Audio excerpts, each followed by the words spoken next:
animals came from far and wide to celebrate the birth of King Mufasa's son. When Rafiki, the wise old mystic, stood at the edge of Pride Rock and held the infant high, all the animals bowed before Simba, their new prince. Mufasa's brother, Scar, was the only one absent from the ceremony. Later, Mufasa sought him out. "Is anything wrong?" Mufasa asked his brother.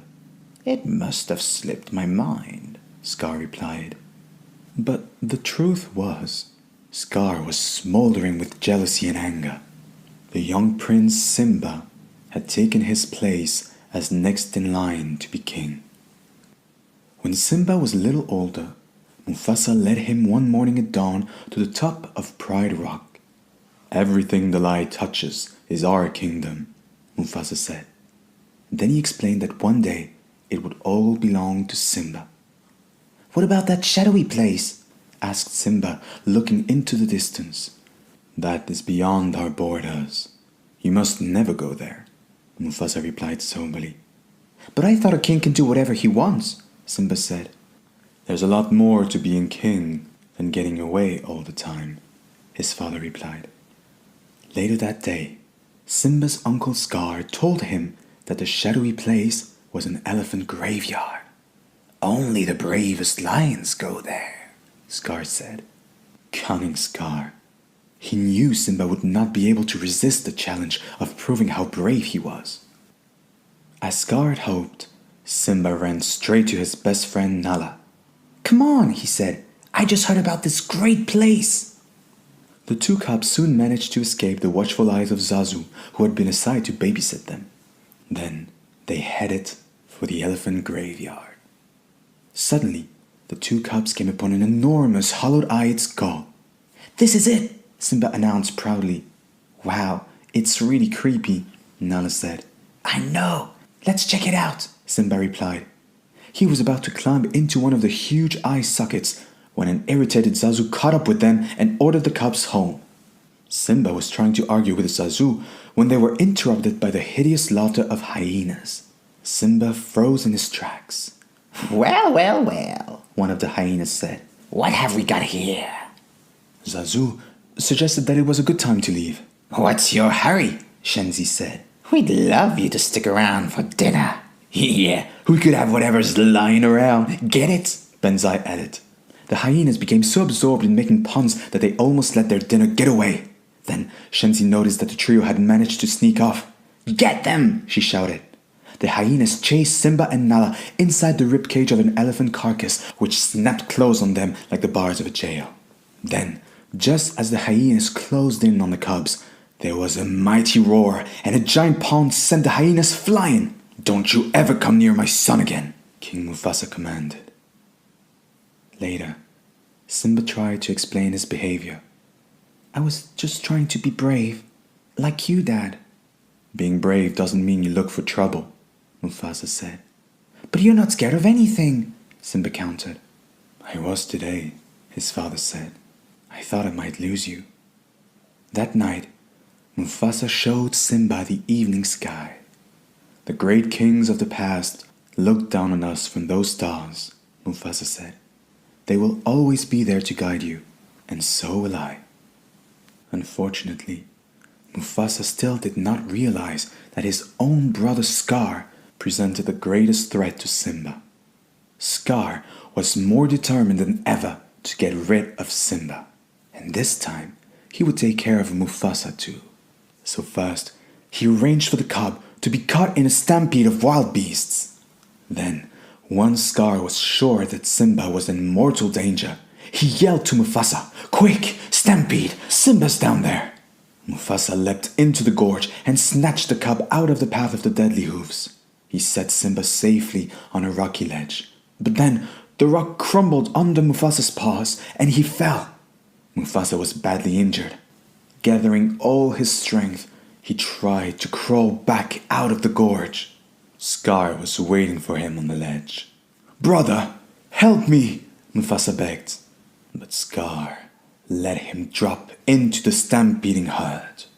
Simba saw his father fall, although he did not know his uncle was responsible. The cub raced into the gorge to try to wake his father, but the great Lion King was dead. While Simba grieved, Scar suddenly appeared out of the dust. "Simba," he asked, "what have you done?" "He tried to save me," Simba answered. "It was an accident. I didn't mean for it to—" "Of course you didn't. No one ever means for these things to happen," Scar said. "But the king is dead. If it weren't for you, he'd still be alive." "What will I do?" Simba asked, sobbing even harder. "Run away, Simba. Run away and never return," Scar told him. Confused and heartbroken, Simba began to run. He did not see the hyenas join Scar or hear his uncle order them to get rid of him once and for all. But soon, Simba realized the hyenas were following him. They chased the cub all the way to the edge of a plateau. There was only one way out. Simba leaped off the edge into a tangle of thorns. "If you ever come back, we'll kill you," the hyenas shouted after him. Injured and exhausted, Simba stumbled across the hot African desert. Vultures circled above him. Finally, he fainted. When he opened his eyes again, a meerkat and a warhog were standing over him. They had pulled him to an oasis and splashed water on him. "You okay, kid?" asked the meerkat. "You nearly died," said the warhog. "Where you from?" the meerkat asked. "Who cares?" Simba said quietly. "I can't go back." "Then you're an outcast," cried the meerkat. "So are we. My name's Timon, and this is Pumbaa. Take my advice, kid. You gotta put your past behind you. No past, no future, no worries. Hakuna Matata." So Simba followed Timon and Pumbaa to their jungle home. Soon, he adapted to their diet of bugs and grubs, as well as their easygoing lifestyle. Time passed, and Simba grew into a young lion.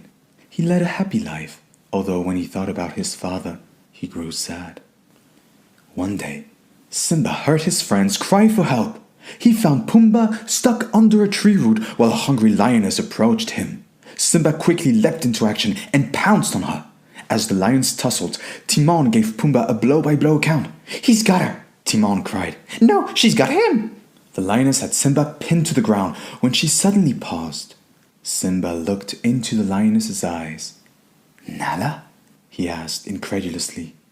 "It's me, Simba," he added. "Hey, what's going on here?" asked Timon in confusion. Simba introduced everyone, but Nala could not stop staring at him. "Everyone thinks you're dead," she said. As they strolled through the jungle, Nala told Simba how Scar had let the hyenas take over the Pride Lands and destroy everything.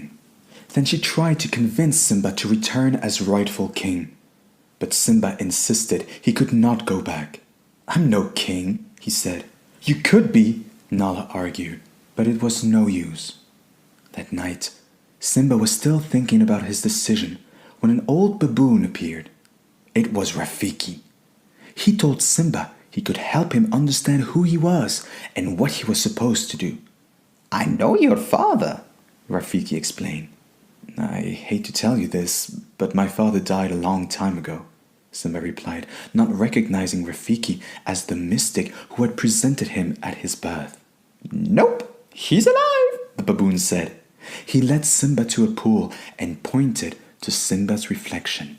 "You see?" Rafiki asked. "He lives in you."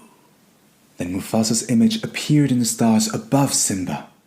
"You must take your place in the circle of life," Mufasa gently commanded. "But I've made a place for myself here," Simba replied. "I'm not who I used to be. How can I go back?" "Remember who you are. You are my son and the one true king," Mufasa answered. After that, Simba wasted no time in heading home to challenge his uncle. But as he crossed into his kingdom, he saw devastation everywhere. The great herds were gone.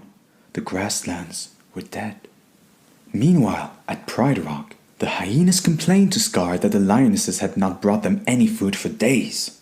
"The herds have moved on," Simba's mother Sarabi explained. Their only hope was to leave Pride Rock. "We're not going anywhere," Scar growled. Then you are sentencing us to death, Sarabi replied. So be it. I am the king and I make the rules. If you were half the king Mufasa was, Sarabi began, but the mere mention of Mufasa's name enraged Scar. As Scar roared at Sarabi, he looked up and saw a great lion outlined against a blaze of heat lightning. This is my kingdom now, Simba proclaimed. Step down, Scar. Instead, Scar stepped towards Simba. Do your friends know you are responsible for your father's death? Scar asked slyly. You're guilty. Then Scar backed Simba off the edge of a cliff. As Simba hung on by his claws, Scar sneered. Now, this looks familiar. Where have I seen this before? Oh yes, that's just the way your father looked before I killed him. Finally knowing the truth about his father's death, Simba gathered all his strength and leapt toward his uncle. Help me, you idiots! Scar yelled to his hyenas. But at that moment, Nala and the other lionesses attacked the hyenas. Lightning had set fire to the dry savanna grasses. Scar took advantage of the smoke and the confusion of battle to sneak away. But Simba spotted his uncle at the edge of Pride Rock and cornered him. When Scar tried to talk his way out of the fight, Simba repeated the advice Scar had given him years before. Run away and never return, he commanded. In response, Scar lunged at Simba and fell over the edge of the cliff. As rain began to fall, Simba stood as king at the edge of Pride Rock and roared triumphantly. The lionesses roared back with joy. Soon, under the rule of the wise and brave Simba, the Pride lands flourished. The herds returned to graze, and food was plentiful again. Not long afterwards, the animals gathered once more to celebrate the birth of the king's son. Simba and Nala watched proudly as Rafiki held their new cub high over Pride Rock. Simba remembered something his father had told him. A king's time's rule rises and falls like the sun. One day, the sun will set on my time here and rise with you as the new ruler. Someday, Simba would pass on these same words to his own cub.